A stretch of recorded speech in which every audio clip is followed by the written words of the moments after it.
읽고 말하고 생각하고 읽으면 달라집니다. 감성 인사이트 채널 최고의 페이지. 와, 반갑습니다. 와, 안녕하세요. 안녕하세요. 안녕하세요. 자기소개 부탁드리겠습니다. 안녕하세요. 소통과 공감 책을 쓰고 강의를 하는 소통과 공감 대표 유경철입니다. 네, 안녕하세요. 기업에서 강의와 상담을 하고 있는 마음통연구소의 백선영입니다. 네, 안녕하세요. 이병훈 소장입니다. 네, 만나서 반갑습니다. 반갑습니다. 네, 오랜만이에요. 그렇죠? 네. 우리 이번 책이 어떤 책이죠? 바로 책 얘기하면 되는 거죠? 네. 네. 로저 버크만 씨가 지은 트루 컬러스. 발음이 너무 안 좋았나요? 진짜 당신은 누구인가? 네네네네. 트루 컬러, 진짜 컬러. 네, 그렇죠. 진짜 컬러. 이게 와. 아마 근데 이제 오해를 먼저 하지 않기 위해서 네네네. 이 책은 팔지는 않습니다. 저기 서점에서 팔지는 않고요. 네네네. 이제 우리 두 분께서 버크만에서 판매하는 책이에요. 교육을 받으셨더라고요. 그래서 네네네. 그때 굉장히 인상적이어서 선정한 책이니까 그냥 네. 저희 요 팟캐스트 들으면서 학습하시면 될 것 같아요. 네네네네. 요 책은 제가 선택을 했고요. 잠깐 좀 소개 좀 드릴게요. 우리 로저 버크만 씨는요, 인간 심리에 대해서 되게 좀 연구를 많이 하시고, 그 다음에 이 버크만 진단지를 개발을 하셨어요. 그래서 지금 이분 같은 경우, 이 책 같은 경우에는 50년 동안 이 버크만 진단을 미국 쪽에서 계속해서 이제 진단을 하시면서 다양한 이제 그 결과들이 지금 쌓였을 거 아니에요. 그런 내용들을 토대로 또 쓰신 책이다. 이렇게 하면 좋을 것 같습니다. 그래서 성격 검사로도 가능하고요. 그 다음에 또 진로 다양하게 좀 활용이 되고 있는 또 진단 툴입니다. 네, 뭐 요 정도로 좀 책 소개를 좀 하도록 하겠습니다. 괜찮을까요? 네, 괜찮습니다. 근데 버크만 진단은 좀 처음 들어보신 분도 계실 것 같아서 설명을 좀 해주세요. 네. 버크만 진단이 어떤 건지. 이게 한국에 들어온 지는 한 10년 정도 된 걸로 알고 있어요. 그래서 그 처음엔 전직 지원하는 그 컨설팅 회사가 요 진단을 좀 이제 가져와서 이제 디브리프를 하게 된 거고요. 요 버크만 진단은 어떤 개인의 어떤 삶을 좀 분석할 수 있는 강점도 갖고 있고요. 기업에서 치면은 리더십이나 갈등 관리, 그 다음에 배치와 관련돼서 상당히 좀 도움을 줄 수 있는 자료로 만들어질 수 있는 또 강점이 있습니다. 그래서 현재 한 4,000명 정도가 넘는 버크만 전문가가 현재 양성이 돼서 한 20만 명, 25만 명 정도의 고객들이 이 버크만 진단을 체험하고 있고요. 수많은 또 유명한 다른 어떤 진단 프로그램과 더불어서 어떤 인적 제한 개발에 또 활용이 되고 있는 진단 도구입니다.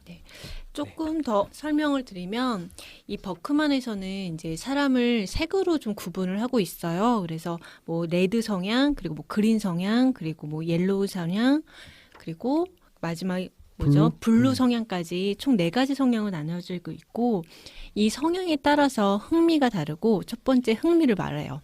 개인이 어떤 것에 즐거움을 느끼는가 첫 번째 흥미를 말하고, 흥미도 중요하지만 두 번째 중요한 게 전 이게 좀 신선했거든요. 평상시 내가 하는 행동인 거예요.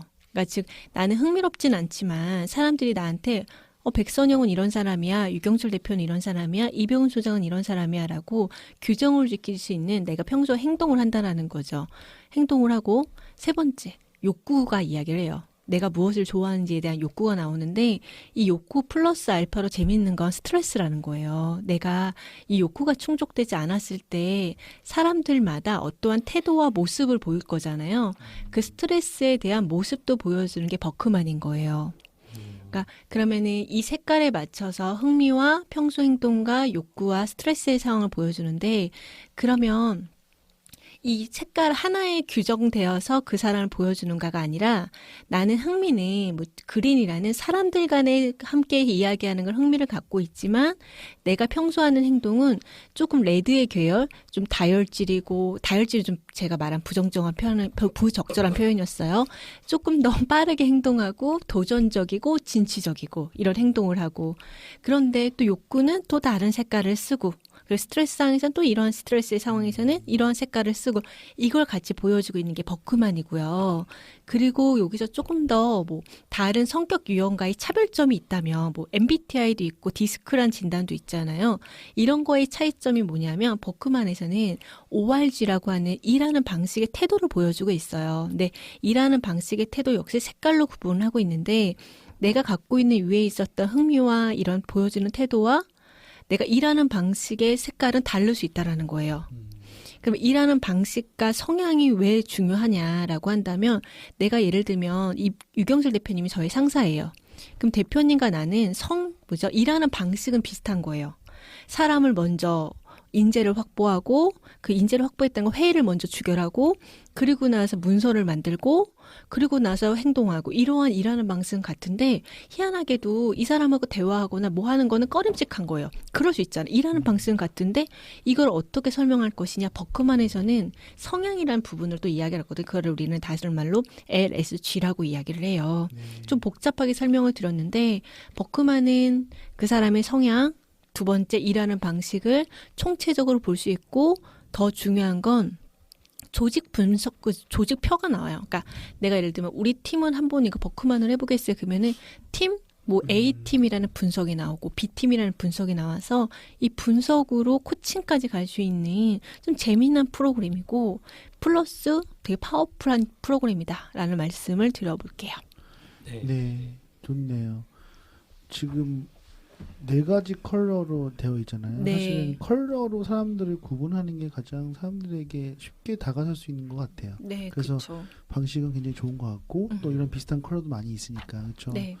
근데 여기서 지금 제가 저도 이제 보니까 이 여기서에 나와 있는 것은 4가지 흥미, 평소 행동, 욕구, 스트레스 행동이잖아요. 그렇죠. 그렇죠. 그러니까 이것들을 개인별로 보여주고 또 그것이 만약에 같은 팀이 같이 들어온다면 그 다양한 사람들의 그 분포들을 알 수 있으니까 각각의 어떤 욕구를 갖고 있는지 그렇죠? 어떤 스트레스가 있는지 이것들을 알 수 있으면 되게 좋을 것 같네요. 그렇죠? 네. 그 점이 좀 흥미롭고 재미있는 것 같아요. 네. 유경철 멘토님은 요거를 진단을 안 하셨잖아요. 예전에 과거에는 제가 해봤는데 지금 딱히 기억은 안 나네요. 기억이 안 나시죠? 네. 제 생각에 아마 흥미가 녹색이실 거예요. 추정해 보면 또 워낙 또 많이 같이 있어서 그런지. 네, 맞아요. 그랬던 것 같아요. 기억에. 조금은 초록색이실 거고요. 그 다음에 평소 행동은 약간 사회화된 행동이라고 하더라고요. 그러니까 뭔가 좀 사회적으로 약간 요구받고 있는 이런 것들도 좀 영향을 줘서 평상시에 내가 좀 보이는 행동이거든요. 긍정적인 상황일 때. 제 생각에 멘토님은 초록색이랑 파란색 쪽이실 것 같기도 하고요. 네. 또는 빨간색과 파란색 사이일 수도 있어요. 그러니까 이게 무슨 말이냐면 약간 보면은 유경철 멘토님은 약간 결과물이 많잖아요. 그러니까 블로그나 페이스북도 있고 책도 여러 권 쓰셨잖아요. 아웃풋을 만드는 거죠. 실행력이 되게 높으신 거거든요. 그런 것은 약간 빨간색의 모습이에요. 그러면서도 또 공부도 많이 하시니까 뭔가 색깔이 다 가질 수도 있어요. 네? 네 가지를. 그러니까 뭐냐면 중간에도 중간 분포예요. 그러니까 딱 빨간색은 빨간색 규정되는 게 아니라 포지셔닝이거든요. 포지셔닝. 그 2x2에서 어디에 위치하느냐에 따라 다른 건데 예를 들어서 빨간색의 점이 찍히긴 했는데 그 빨간색의 그 점이 옆에 있는 녹색이나 파란색 쪽에 가까이 인접할 수 있잖아요. 그럴 수 있죠. 그렇게 되면 어느 정도 그것도 영향을 받는 그런 구조로 이해를 해주시면 될 것 같아요. 그러니까 이런 식으로 해서 아까 말씀을 잘 해주셨는데 흥미와 평소 행동과 욕구는 뭐냐면 밖으로 잘 보여지지 않는 내 속에 좀 숨어있는 나의 어떤 그런 거거든요. 그래서 다른 사람으로부터 약간 이런 식으로 좀 대접받기를 약간 이런 것들을 원하는 것들이 바로 욕구이죠. 그래서 지금 백선현 소장님이랑 저랑 또 유경재 멘토님은 아마 흥미는 다 녹색으로 똑같을 것 같은데 백선현 소장님은 사회복지 쪽에 했어요. 그러니까 녹색도 두 가지 버전이 있거든요. 사람 지향인 건 맞는데 약간 사회복지랑 설득으로 나뉘어져요. 근데 백선현 소장님은 사회복지 쪽 그래서 아마 상담 이런 거에 관심이 되게 많잖아요. 그렇죠. 그게 그래서 아마 영향을 주는 것 같고요. 저는 설득 쪽에 되게 점수가 되게 높거든요. 그래서 제가 사람이랑 대화하고 약간 영향력을 좀 주는 거 이런 걸 또 되게 좋아하는 것 같아요.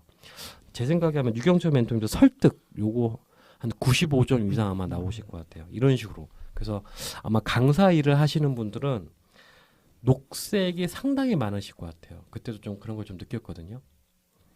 반대로 우리가 이제 조직에 가게 되면 조직에 가면은 특히 공무원 조직은 노란색이 되게 많대요. 그 노란색들은 어떤 특징이 있냐면 키워드가 숫자와 사무입니다. 그러니까 뭐 일정 수립하고 세부적으로 업무, 규칙이란 절차, 숫자, 기록, 정보하는 거 이런 것들을 되게 흥미를 갖는 분들이거든요. 예를 들어서 유견재 멘토님은 약간 이런 단어 별로 안 좋으시잖아요. 지금 딱 얘기 들었을 때 그죠? 그렇죠. 딱 안 끌리시잖아요. 근데 실제로 공무원 조직이 이쪽에는 노란색이 거의 대다수. 아니 뭐 그렇죠. 그럴 수 있겠죠. 이거는 통계적으로 이렇게 나온다고 네, 하더라고요. 네, 네. 그래서 직무에 따라서 이렇게 좀 나눠지는 걸 볼 수 근데 있다고 이거 합니다. 궁금한 게 그러면서 흥미가 이렇게 나눠지는데 네. 지금 공무원들이 노랑에 나온다고 그랬잖아요. 네. 그러면 만약에 이게 내가 하는 일에 대해서 나오는 건지 원래 내 타고난 흥미가 나오는 건지 어떻게 달라요? 다시 질문을 그러니까 놓쳤어요. 이 흥미가 내가 원래 기본적으로 내가 좋아하는 흥미가 있을 텐데 내가 공무원들이 일을 하기 때문에 체계와 정해진 과정과 절차가 중요하기 때문에 이게 노랑인데 그런 일을 하기 때문에 내가 하고 있는 일을 체크했기 때문에 행동 양식이기 때문에 노랑이 나온 건지 아니에요. 아니에요. 아니, 그거는 원래 기본적으로 음. 내가 흥미 자체가 거기에 흥미가 있다는 거예요. 아마 그거는 평소 행동으로 나올 거예요. 아까 흥미랑 평소 행동과 욕구 세 가지를 네, 네, 진단한다고 나오게 된다고 했잖아요.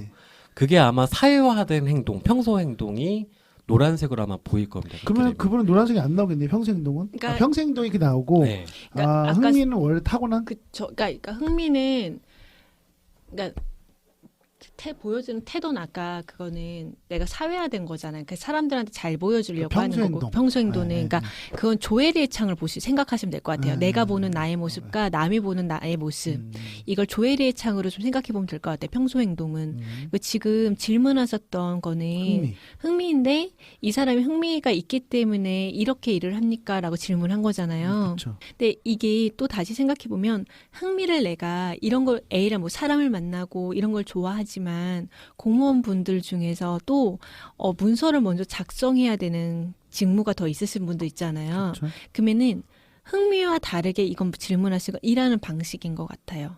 그러니까 앞에 흥미하고 일하는 방식은 달라지는 거예요. 그러니까 내가 조직에 더 잘 적응하기 위해서 조금 더 효율적인 방식으로 일하는 방식을 선택하게 되고 그래서 위에 있는 흥미는 노랑이지만 일하는 방식은 레드일 수도 있어요. 그렇죠. 네. 그러니까 이거는 다르다라고 바라보셔야 돼요. 네. 알겠습니다. 네. 그렇죠. 직무 쪽으로는 노란색일 수 있겠네요. 그렇죠. 네, 네. 그래서 저도 요거에 대해서 좀 궁금해서 질문을 좀 드렸었는데 내가 흥미가 노랑이고 그런데 일하는 방식이 뭐 예를 들면 초록이다. 인간관계를 맺어야 되는 거다. 그럼 여기서 차이가 나기 때문에 조금 더 힘들 수는 있겠다. 그 사람이 일을 하실 때는 이런 쪽도 생각해 볼 수 있더라고요. 네. 네. 그러니까 이제 이런 거죠. 우리가 보통 성격 진단이나 아니면 행동 진단 같은 거 유형 진단 해 보면 결국은 근본적으로 내가 뭐 타고났다까지는 아니지만 거의 자연스럽게 내가 갖고 있는 특질을 가지고 보여지는 게 있고 내가 사회화돼서 일하면서 그렇게 되어지는 게 행동하는 게 있잖아요. 그러니까 그런 것들이 명확히 좀 구분이 되어야 조금 더 이해할 수가 좀 편하지 않을까 싶어요. 근데 버크만은 어떤 관점인지가 그게 좀 궁금했던 것 같아요. 네. 지금 아까 LSG랑 ORG를 좀 구분해서 설명하신 건데 LSG가 라이프 스타일 그리드거든요. 그러니까 그렇죠. 생활 양식 도해라고 보통 해석을 하더라고요. 네. 평상시 생활에서 나오는 어떤 행동 음. 양식들인 거죠. 그럼 그다음- 이건 일이 아닌가요? 그렇죠. 생활인가요? 여기 해석에서는 그냥 일반적인 생활이에요. 네, 삶에서. 그리고 ORG는 이제 직업에서 나오는 음. 어떤 행동 업무 양식인데 그렇죠. 솔직히 그 일반적인 삶과 일을 이렇게 분리한다는 게 사실 쉽지 않잖아요. 이게 그렇죠. 네, 사실 이렇게 딱 칼로 묻자듯이. 맞아요. 그래서 약간 애매한 지점이 사실 있긴 있어요. 네. 근데 이제 요거를 하게 되면 어떤 좀 좋은 점이 있냐면 예를 들어서 저도 이게 들었던 사례인데 보험사 계리 업무를 보신 분들이잖아요.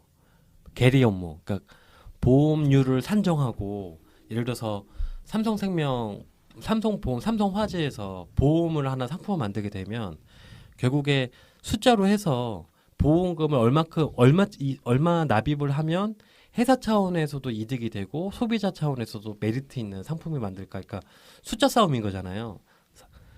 그런 계리 업무를 보는 사례가 하나 들렸는데 서울대 나오고 저기 수학과 나와서 그러니까 숫자로 거의 이제 엘리트 코스를 밟으신 분의 사례가 나오거든요. 자, 근데 이분이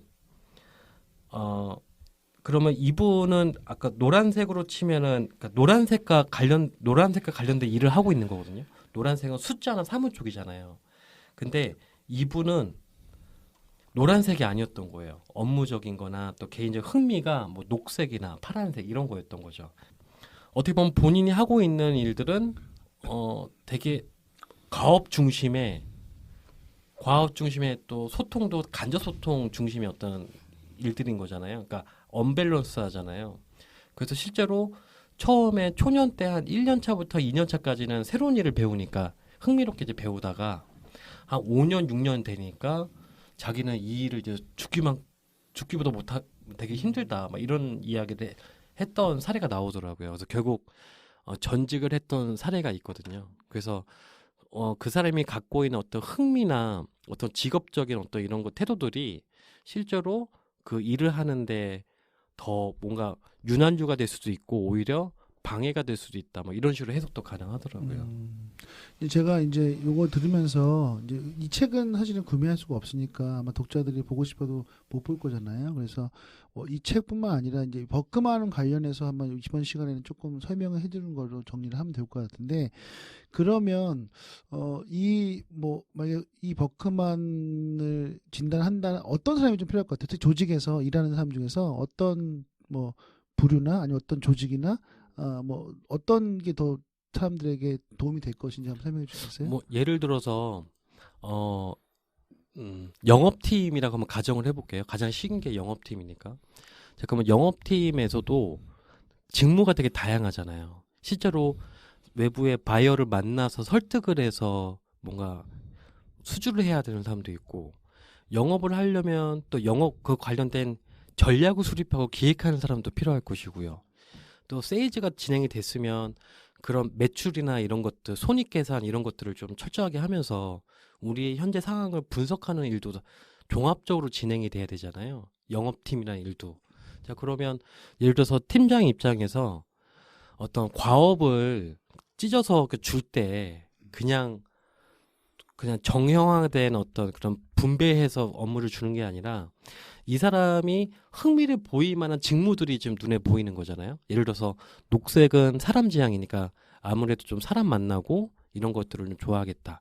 그러면 좀 그런 식으로 좀 사람을 만날 수 있는 빈도를 좀 늘려주고 그 다음에 뭐 예를 들어서 숫자를 되게 다루는 것을 되게 흥미로워하는 사람한테는 일부 비중을 좀 숫자를 다룰 수 있는 기회를 더 많이 주게 되면 더 본인 일에 더 집중해서 재밌게 할 수 있는 거잖아요. 네. 약간 그런 식으로 약간 해석해 보면 어떨까? 그런 식으로 활용이 가능하지 않을까? 그런 생각도 또 드네요. 네, 좋습니다. 우리 박 사장님은 어떤 포인트가 좋을 것 같아요? 제 좀 두 가지 관점인데요. 첫 번째는 사실 커리어에 대한 고민을 하시는 분들. 그러니까 회사를 다니시면서 은퇴를 해야 되거나 아니면 전직을 고민하거나 또는 뭐 대학생분들은 진로를 결정할 때 커리어를 고민하실 때는 버크만을 좀 잘 사용할 수 있을 것 같고 두 번째는 조직 안에서는 어찌 보면 팀워크를 좀 향상시키고 싶다라는 조직 구성원분들이 있다면 팀워크 향상에 도움이 될 것 같아요. 뭐 앞서서 이병훈 소장이 말씀하셔서 중복된 이야기이긴 한데 어찌됐든 조직이 모였다라는 이유는 시너지를 더 발휘하기 위한 거잖아요. 그렇죠. 그러면 더 효과적으로 시너지를 발휘할 수 있는 방법은 무엇일까라고 한다면 리더는 리더로서 개개인의 특성을 고려하고 성향을 확인해야 된다라는 거죠. 그러면 어떻게 그 성향을 고민하고 특성을 고민할 것인가? 첫 번째는 면담요법이 있을 거예요. 질문을 통해서 그들의 성향을 파악하는 거. 근데 면담이 효과적이지 못할 때가 있죠. 그럼 두 번째는 어떻게 할 것인가? 그들의 성향을 분석하는 방법이 있을 거예요. 그러면은 성향 분석법에서는 무엇을 택할 것인가? 뭐 MBTI, 버크만 아니면 뭐 TCI 다양하게 있을 텐데 그럴 때 버크만을 좀 활용을 해서 각자의 성향을 보고 일하는 방식을 보고 그들이 좋아할 만한 흥미도를 높여줄 수 있는 방식으로 팀워크 향상에 도움이 될 것이다라고 바라보고 있어요. 네, 알겠습니다. 우선 마침 저희 버크만 진단 소개하는 시간이 될 것 같은데 어쩔 수 없이 이번 시간은 아마도 책이 있긴 한데 여러분 못 보시니까 아마 그런 네. 것 좀 하고요. 만약 관심이 있는 분들은 버크만에 관련된 책도 있는 것 같아요. 그래서 그런 거 한번 보시고 아니면 실제 한번 뭐 직접 한번 교육을 받아보시거나 아니면 여러 가지 찾아보시는 것도 좋을 것 같습니다. 네, 오늘 그렇게 정리를 할까요? 네, 좋습니다. 좋습니다. 저는 제가 몇 분 남았죠? 한 2, 3분 정도? 그러면 설명 좀 최고의 해주시죠. 페이지는 안 했는데 제가 대표로 하나만 네, 좀 하나만 할게요. 할게요. 네, 빠르게 네, 하겠습니다. 네, 네. 덫을 도와 사냥을 하는 사냥꾼이 이따금씩 당나귀 등에 모피를 가득 싣고 집에서 반나절 정도 떨어져 있는 큰 도시로 나가 모피를 팔았다. 어느 날 사냥꾼은 아들이 어느 정도 성장했다고 판단하고 아들과 함께 장사를 떠나기로 결정했다. 첫 번째 마을에 갈 때는 당나귀 위에 타지 않고 두 사람도 함께 걸어서 들어갔다. 그랬더니 마을 사람들이 이렇게 얘기를 한다. 정말 바보들아니야. 짐 나르는 짐승 끌고 가면서 둘 다 걸어가다니. 그렇게 분별력이 없나? 이런 평가를 받은 거죠. 자, 그래서 아들을 당나귀 등에 태워서 두 번째 마을로 이동을 합니다. 그랬더니 그쪽 마을에서는 야, 세상에 대체 어떻게 돌아가는 거야? 저렇게 건장한 아들은 당나귀를 타고 있고 불쌍한 애비는 걸어가고 있네. 이거 어떻게 돌아가고 있는 거야? 이런 피드백을 받고 그는 아들을 당나귀 등에서 내리고 본인이 당나귀 등에 타서 이동을 합니다. 세 번째 마을에서는 야, 저런 이기적인 애비를 봤나? 어린 아들이 뒤에서 힘들어 따라오고 있는데 혼자 좀 타고 이기적이네. 이런 걸 해요. 자, 그래서 결국 아버지도 내리고 아버지의 아들은 당나귀 밑으로 들어가서 당나귀를 들고 이제 마지막 마을로 이동합니다. 마지막 마을에서 사람들이 그 모습을 보고 아무도 피드백을 안 줬어요. 그래서 아버지는 속으로 생각을 합니다. 아, 이게 맞는 방식이었구나. 모두에게 인정받을 수 있는. 근데 사실 마을 사람들이 아무 말을 안 했던 이유는 저 사람들 참 바보인데 놀리면 좀 마음이 아플 것 같아서 그냥 가만히 아무런 말도 안 했던 거죠. 그래서 저는 요 이야기가 참 되게 인상적이더라고요. 그래서 어떻게 보면 상당히 많은 사람들이 내가 아닌 타인들을 만족시키기 위한 삶을 살기 위해서 노력하고 있는 거 아닌가. 그러니까 다시 말하면 결국 나를 만족시킬 수 있는 삶이 가장 우선이 돼야 할 텐데 다른 사람들의 시선에만 너무 쫓겨서 살고 있는 삶? 약간 이런 식으로 생각이 좀 들었습니다. 자, 그래서 요 버크만 진단이라는 것도 결국 나라는 사람을 다시 한번 좀 이해해보고 좀 알아볼 수 있는 또 파워풀한 진단이기 때문에 요 스토리로 좀 마감을 지어보려고 합니다. 네, 네, 알겠습니다. 좋습니다. 네, 잘 버크만 잘 들었네요. 그래서 네, 저희 저희- 마칠까요? 네. 마무리하면서요. 중요한 2022년도에 본인을 잘 찾아가 보는 여정이 되었으면 좋겠습니다. 자, 읽고 말하고 생각하고 읽으면 달라집니다. 감성 인사이트 채널. 최고의 페이지. 다음 뵙겠습니다. 감사합니다. 감사합니다. 네, 안녕히 계세요. 안녕히 계세요.